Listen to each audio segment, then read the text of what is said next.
mas era o jogo mais óbvio que o Vasco não conseguiria passar. O que fica, pelo menos, de fato positivo é um Vasco que buscou a vitória a todo momento. O Verratti teve boas chances de gol. Só que você entrava num ponto ontem, que é justamente o que você destacava, eu queria te ouvir.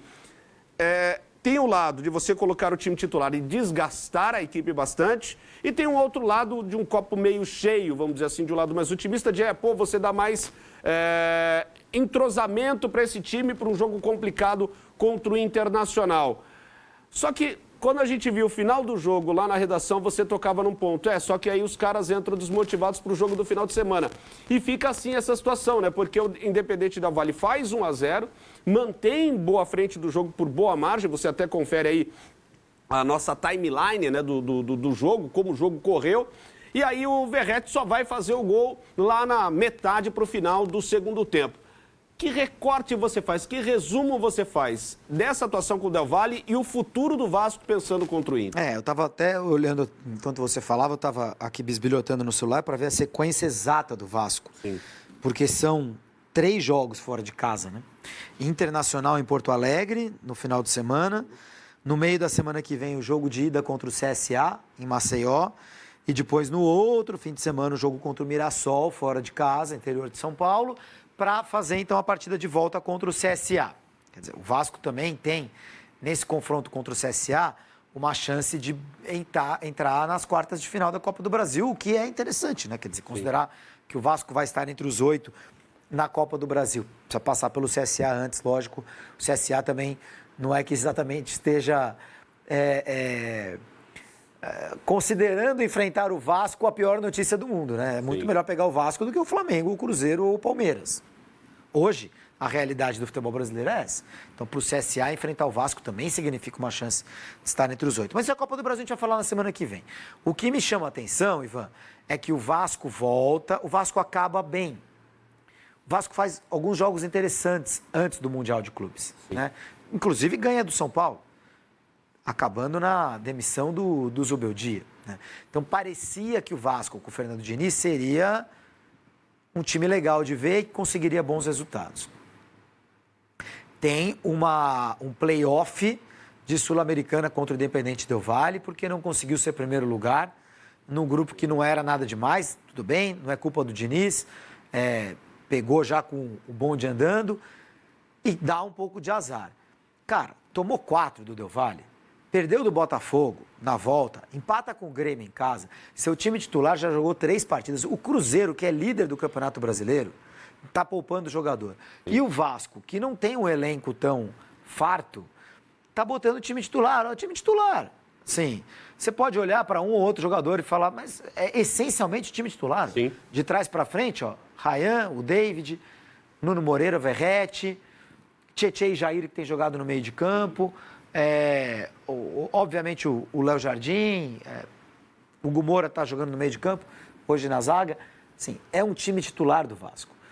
Então você tem um time que joga domingo, quarta, domingo, e vai para um jogo contra o Del Valle em que você já entra em campo eliminado. Você vê, o Vasco fez um bom jogo hoje contra o Del Valle, com o seu time titular. Teve várias chances de gol. Teve 72% de posse de bola, como a gente está vendo na tela. 16-6 em finalizações. Foi um jogo dominado pelo Vasco. E foi 1-1. Quer dizer, colocar o time titular não garantiria classificação, não garantiria vitória. E você falou, dar entrosamento, e eu olho para o outro lado, que é dar mais quilometragem, mais desgaste, mais peso para esse time, e não ganhou. Eu não sei, a gente já estava aqui no estúdio, eu não sei se o time foi vaiado no fim do jogo, mas imagino que sim, empatou em casa contra o Del Valle, a torcida está... Foi vaiado, o Vitorino nos ressalta agora. Então, assim, quer dizer, um time que sai de campo vaiado, quando você poderia ter dado descanso, poupado esses caras de mais um embate com a torcida, além de ter um embate contra o adversário, você tem uma constante fricção com a torcida, bota o time reserva.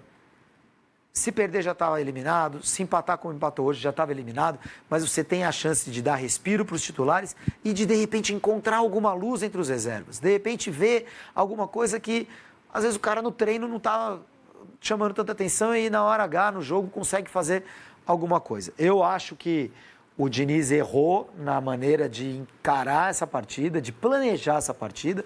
O Vasco jogou melhor, mereceu ganhar, mas se tivesse vencido, não faria nenhuma diferença. No máximo, sairia aplaudido em vez de vaiado de campo. No máximo. Esse é um risco que ele quis correr. Não ganhou, não se classificou, saiu vaiado e desgastou o time titular. E diante desse risco, Júlio, pensando justamente nessa sequência que você lembrou, como que fica Fernando Diniz? Porque de 11 jogos, se não me falha a memória, são 3 vitórias, 3 empates e 5 derrotas. Não são números que agradam. Embora você lembrava bem, teve um bom início, volta a ser um Vasco que preocupa, até no meu entender, por exemplo, quando a gente pega os grandes que estão numa situação delicada, destaca o Santos, o Vasco e o São Paulo, por exemplo, dos 3, o Vasco, para mim, é o mais caível deles. Como que você vê essa sequência de jornada diante de um erro estratégico hoje adotado pelo Fernando Diniz? Não, o Vasco, obviamente, tem um time que precisa jogar para não cair no Campeonato Brasileiro. Não adianta sonhar com bobagem. É jogar para não cair no Brasileiro. A Copa do Brasil é importante. O Vasco bateu o semifinal ano passado de Copa do Brasil. Tomou um gol do Hulk porque era o Hulk. Senão poderia ter levado para os pênaltis contra o Atlético Mineiro e eventualmente feito uma grande final de Copa do Brasil contra o Flamengo, né? Grande porque colocaria o Vasco no lugar dele, né? De time enorme, gigante, um dos mais populares, um dos 5 mais populares do Brasil ainda. Mas é time... É clube para não cair, Ivan. Ou clube para cair, né? Digo, clube para jogar para não cair. O Vasco dos grandes é quem corre mais risco, é quem tem, eu concordo com você, é o mais caível, porque o Santos pelo menos tem o Neymar, né? O Vasco acabou de voltar, assim como o Santos. Então quem volta para a primeira divisão, como primeiro objetivo, sempre precisa ter, não cair de novo para a segunda. É uma temporada ainda muito longa para o torcedor vascaíno, Ivan, muito longa mesmo. Eu não acho, você me perguntou como que eu vejo o Diniz.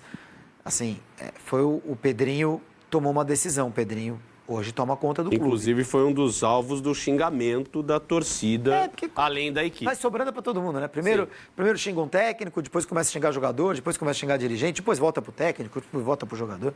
O torcedor do Vasco é difícil até criticar, né? Eu não gosto.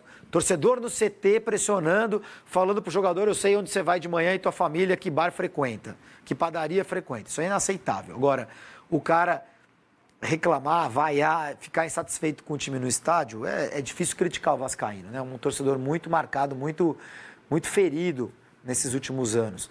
A gente até mostrava a estatística ontem, nos últimos 10 anos ganhou uma vez por 5 gols de diferença. Sim. Continua tendo ganhado só uma vez, né? Hoje precisava, não conseguiu, não passou nem perto disso. Eu acho que o Diniz é uma aposta do Pedrinho que o Pedrinho precisa bancar, já que trouxe, já que fez a troca de Carille para Diniz, agora precisa bancar. E o Pedrinho? Analisando o lado administrativo, porque tem a barca complicada da SAF, que nunca deu certo, Pedrinho assume essa gestão.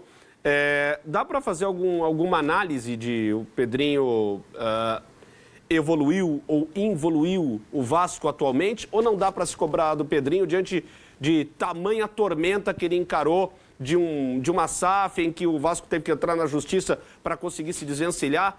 Qual é tua análise dessa gestão do Pedrinho? Eu acho que sempre dá para cobrar, sempre dá para esperar mais, mas a gente precisa colocar um monte de ressalvas, né, que permitem, digamos, dar uma passada de pano para o Pedrinho, né? É um clube quebrado, largado, que ele pegou, uma SAF mal sucedida. O Vasco não teve a sorte que o Botafogo teve de cair em boas mãos ou em mãos minimamente competentes. E acho que a grande missão do Pedrinho, Ivan, não deveria ser... Claro que o cara, como presidente do clube, e o futebol é sempre o carro-chefe, né? Nesses clubes todos que a gente conhece na história do Brasil, os clubes de futebol... o resto fica tudo largado, né? Ao longo da história, tudo bem, o Flamengo conseguiu fazer alguma coisa ou outra, mas essencialmente esses clubes são clubes de futebol. Então é normal que o Pedrinho tente salvar o Vasco de coisas piores. E trabalhar para isso e colocar em prática as coisas que ele entende que são importantes para um clube de futebol, para um time. Ele é ex-jogador, ex-comentarista, criticou, elogiou, viu muita coisa do lado de fora, agora quando ele está do lado de dentro, ele quer tentar, né, deixar sua marca. Agora, acho que a grande missão do Pedrinho é encontrar uma nova SAF para o Vasco. O Vasco é um clube morto, quebrado, que precisa tentar encontrar um caminho, como o do Cruzeiro, como o do Botafogo. Encontrar um novo comprador, alguém que assuma as dívidas, limpar, resolver essa situação na justiça, ressarcir, se for o caso, o pessoal lá da 777, ou que se dane, deixa a treta correr na justiça, mas acho que a história que o Pedrinho precisa resolver é: o Vasco não vai voltar a ser o Vasco pelo caminho independente de uma SAF. Não tem como. Não tem como. E é interessante, não há né? tempo Porque a gente fala da quinta maior torcida do país. E quando a gente vê modelos, por exemplo, o Flamengo apertou os cintos por 3 anos e conseguiu se reestruturar. O Vasco não dá nem esse recorte, né? Porque o Vasco já vive problemas em que o cinto está apertado, os custos estão menores há não sei quantos anos e não consegue fazer essa bola de neve parar de Tem uma crescer. coisa do bonde da história, Ivan.